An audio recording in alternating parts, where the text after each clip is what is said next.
Imagine que você acabou de entrar em uma empresa grande. Você tem talento. Você é rápido. Você entrega. Em poucas semanas alguém diz, esse cara é diferente. Em poucos meses você resolve um problema que ninguém resolvia há anos. A equipe vibra. Seus colegas te elogiam. E você naturalmente pensa, perfeito. Agora o chefe vai me notar e eu vou crescer. Só que algo estranho acontece. O chefe começa a te interromper mais. Suas ideias passam a ser ajustadas em público mesmo quando estão certas. Você percebe que ele não te chama mais para reuniões importantes. Um projeto que era seu vai para outra pessoa. E quando você menos espera, você recebe um feedback frio. Você é excelente, mas precisa aprender a se posicionar. E você pensa, como assim? Eu só estava fazendo um bom trabalho. Bem-vindo ao lado invisível do jogo. A lei número 1 é uma das mais desconfortáveis de todo o livro, porque ela toca numa verdade que muita gente não quer admitir. Não basta ser competente. Você precisa ser estrategicamente competente. Não basta ser brilhante. Você precisa saber onde, quando e como brilhar.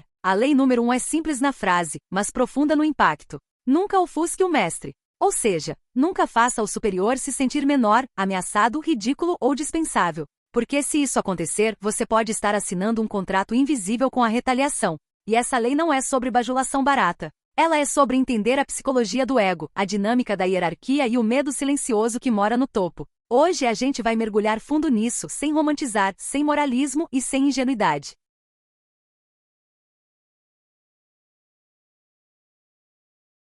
Quando Robert Greene fala mestre, ele não está falando apenas do seu chefe formal. O mestre é qualquer pessoa que ocupa uma posição superior, ou que se sente superior em determinado contexto. Pode ser seu chefe direto, o dono da empresa, um líder informal do time, um professor, mentor, coordenador, um cliente importante, um parceiro mais experiente, um familiar que tem poder simbólico na família, um veterano em qualquer grupo. E o ponto central é, as pessoas no topo raramente se sentem seguras. Elas podem parecer confiantes, mas frequentemente vivem com um medo específico, o medo de serem substituídas. Isso é mais comum do que parece. E não é porque elas são más. É porque poder vem com responsabilidade, pressão e insegurança. Quando você aparece e resolve algo rápido demais, fala bem demais, brilha demais, especialmente na frente de outras pessoas, você pode acionar uma ameaça psicológica. Se ele é tão bom assim, por que eu estou aqui? Essa pergunta nem sempre é consciente. Mas o corpo sente. O ego sente. E quando o ego sente perigo, ele não conversa, ele reage.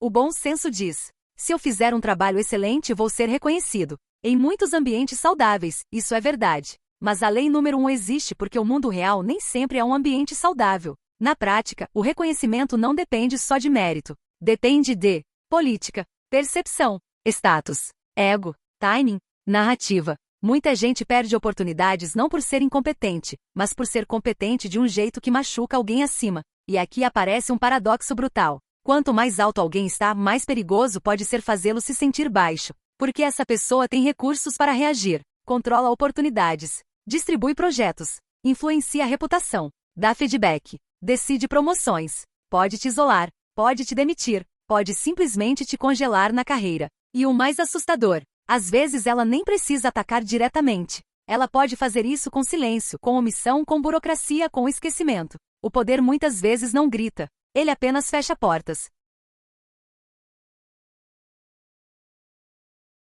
Vamos falar do que ninguém gosta de falar, inveja. A inveja não é sempre um sentimento explícito do tipo eu odeio você. Às vezes a inveja é um desconforto sutil, um aperto interno quando alguém brilha demais perto de você. Para quem está acima, esse desconforto pode virar outra coisa, ameaça à autoridade. E por que isso acontece? Porque em hierarquias, autoridade não é apenas competência. A autoridade é percepção de liderança e domínio. Quando você ofusca o superior, você bagunça o teatro invisível da hierarquia. Você não está só performando bem. Você está, sem perceber, dizendo para todos: olhem, eu poderia estar no lugar dele, mesmo que essa não seja sua intenção. E as pessoas acima, em geral, têm duas opções: abraçar você, o raro líder seguro, neutralizar você, o líder inseguro. A lei número 1 existe porque o segundo tipo é mais comum do que a gente gostaria.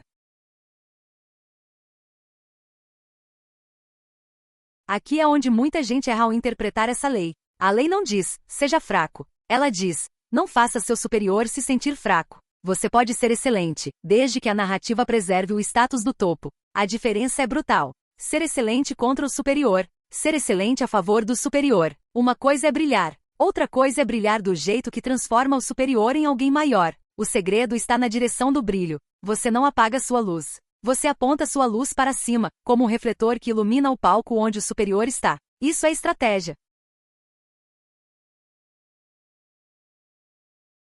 Vou listar formas comuns de ofuscar o mestre, e você talvez se reconheça. A. Corrigir o superior em público. Mesmo que você esteja certo, corrigir em público cria humilhação, e humilhação em hierarquia é veneno. B. Resolver um problema melhor do que ele e deixar isso claro. Quando você faz questão de mostrar que fez melhor, você cria comparação. C. Receber elogios e aproveitar demais. Se você responde elogio com eu sou bom mesmo, você alimenta o contraste. D. Ser o salvador que aparece quando ele falha. Se o time percebe que você salva sempre quando o superior erra, o superior percebe também. I. Roubar atenção em reuniões. Falar demais, dominar a sala, interromper, fazer piada melhor, ser o mais carismático. Tudo isso pode virar ameaça simbólica. F. Exibir intimidade com pessoas importantes acima dele. Quando você tem canais que o seu superior não controla, ele se sente vulnerável. G. Mostrar impaciência com a lentidão dele. Nada irrita mais um superior do que sentir que você o considera atrasado. Se identificou com algum destes casos? Cuidado! Você pode estar em uma armadilha silenciosa e minando as suas chances de não ofuscar o mestre. É simples e duro. As pessoas querem se sentir grandes. E muitas vezes elas querem isso mais do que querem resultados. Você pode estar entregando lucro, eficiência, sucesso. Mas se junto disso você entrega desconforto para o ego do superior, você cria inimigo. Então a lei sugere: faça com que o mestre se sinta mais inteligente, mais forte, mais respeitado. E isso pode ser feito sem falsidade. Porque você pode genuinamente reconhecer liderança, abrir espaço, dar crédito. Isso não é mentira, é inteligência social. Agora vamos para a parte cirúrgica, como jogar esse jogo sem virar um bajulador. Estratégia 1. Dê crédito de forma estratégica e honesta. Se você fez algo brilhante, use frases como: consegui avançar porque a direção que você apontou fez sentido. A orientação do time e sua visão facilitaram muito. Peguei o objetivo que você definiu e executei nessa linha. Isso preserva o status do superior como a fonte. Você continua brilhando, mas a narrativa diz: eu executei o que ele liderou. Estratégia 2. Corrija em particular, elogie em público. Se houver erro, chame no privado. Posso te mostrar uma leitura que eu fiz? Acho que pode evitar um risco. Você protege o ego e mostra lealdade. Estratégia 3. Faça perguntas que reforçam a autoridade. Em reuniões você pode dizer: como você enxerga isso? Qual direção você prefere? Faz sentido seguir por esse caminho? Isso faz o superior parecer o centro da decisão. Estratégia 4. Seja o braço que fortalece e não o rival que compete. Você se posiciona como: eu sou o executor forte do seu comando. Eu sou a peça que faz sua liderança funcionar. Estratégia 5. Controle o timing do seu brilho. Nem todo brilho deve acontecer ao vivo. Se você tem uma solução muito melhor, apresente antes no privado. Deixe o superior adotar a solução. Sim, isso dói para o ego do talentoso. Mas é isso ou brigar contra a realidade. Estratégia 6. Não pareça apressado por poder. Se você parece faminto por subir, você vira ameaça. Mostre ambição com calma. Estou aprendendo muito, quero crescer, mas quero construir com consistência. Ambição serena assusta menos do que ambição agressiva. Um líder seguro. Fica feliz com talento. Distribui palco. Cresce junto. Te promove. Um líder inseguro. Se sente ameaçado. Controla a informação. Reduz sua visibilidade. Te limita para não perder espaço. A lei número 1 te ensina a reconhecer isso cedo. Se você percebe sinais de insegurança no topo, você deve reduzir confrontos, aumentar crédito, fortalecer a narrativa de apoio, evitar comparações públicas. Porque com líder inseguro, mérito sem política vira combustível para a queda. Saiba reconhecer esses padrões. Vou te dar alguns exemplos práticos para identificar a insegurança vinda de cima. Exemplo 1.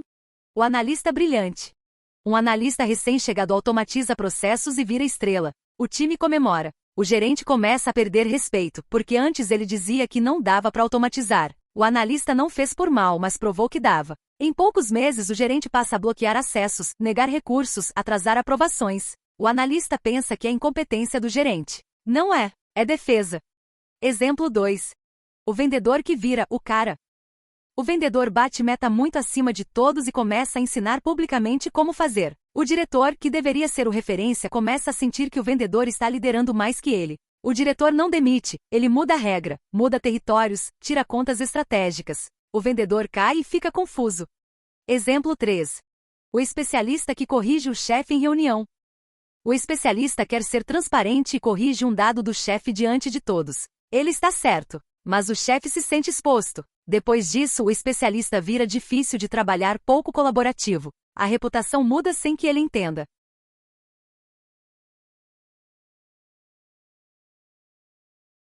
Vamos encarar a pergunta que você e muita gente deve estar pensando. Mas isso não é jogar um jogo sujo? Depende. Existe uma diferença entre ser falso, mentir, bajular, enganar, ser estratégico, entender dinâmica humana e agir com inteligência social. A lei não exige que você elogie mentindo. Ela exige que você entenda como as pessoas funcionam. Se o seu objetivo é crescer, influenciar e sobreviver, você precisa lidar com o mundo como ele é, não como deveria ser. E aqui está o ponto mais maduro. Você não controla o ego dos outros, mas pode controlar o impacto que causa nele. Isso é responsabilidade social.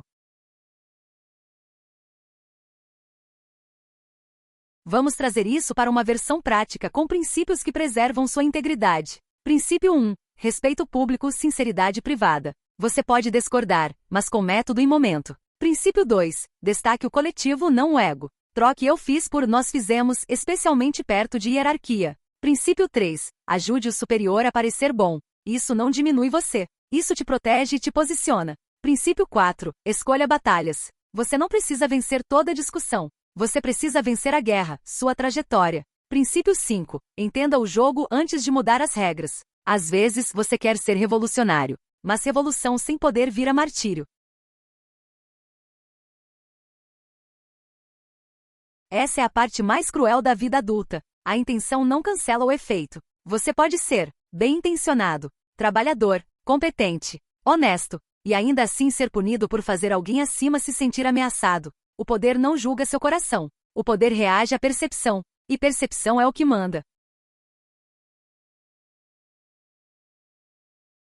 Apesar de ser uma lei poderosa, há momentos em que você pode quebrá-la, mas com consciência. Você pode quebrar a lei. Se 1. Você já tem proteção acima do seu superior. 2. O superior está fraco e a organização quer mudança. 3. Você está disposto a sair. Você já não depende daquele ambiente. 4. A cultura premia confronto e debate. 5. Você está em uma posição de indispensabilidade real, ainda assim cuidado. Mesmo nesses casos, o ideal é não ofuscar diretamente, e sim construir sua força sem humilhar. Porque quando você humilha alguém no topo, você cria inimigo, e inimigos têm tempo. Isso aqui é ouro. E funciona. Você chega com uma solução, mas não apresenta como a solução. Você apresenta como uma provocação. Eu estava pensando numa possibilidade, queria te ouvir. Será que faz sentido um caminho assim? Se a gente tentasse X, você acha que ajudaria? O superior dá o ok. A solução vira nossa. Ou vira dele. E você pensa, mas eu quero crédito. Sim, você quer. Todo mundo quer. Mas às vezes você precisa escolher crédito imediato ou poder contínuo. Muitos preferem o crédito e perdem o poder. Os sábios acumulam poder e depois o crédito vem junto, em outro formato. A lei número 1 é uma aula sobre 3 coisas. 1. As pessoas querem se sentir superiores. 2. O ego é mais frágil do que parece. 3. Hierarquia é teatro, e você precisa atuar bem. Se você erra o papel, você vira ameaça. Se você acerta, você vira aliado valioso. E aliados valiosos crescem. E agora eu quero te deixar com uma pergunta. Quantas vezes na sua vida você achou que estava sendo premiado por ser bom, e na verdade estava sendo punido por fazer alguém se sentir pequeno? Quantas oportunidades você perdeu sem entender o motivo real? A lei número 1 é só o começo, mas é uma das mais perigosas porque ela mexe com o que é invisível: o ego, o medo e a hierarquia. Nos próximos vídeos, quando a gente avançar pelas leis, você vai perceber que poder não é uma coisa que você tem. É uma coisa que as pessoas te concedem ou te retiram, de acordo com como elas se sentem perto de você. E se você quiser sobreviver e crescer, você precisa aprender a ler isso. No próximo episódio a gente continua essa série, e eu te garanto, quanto mais você entende essas leis, mais você enxerga o mundo como ele realmente funciona. Até breve!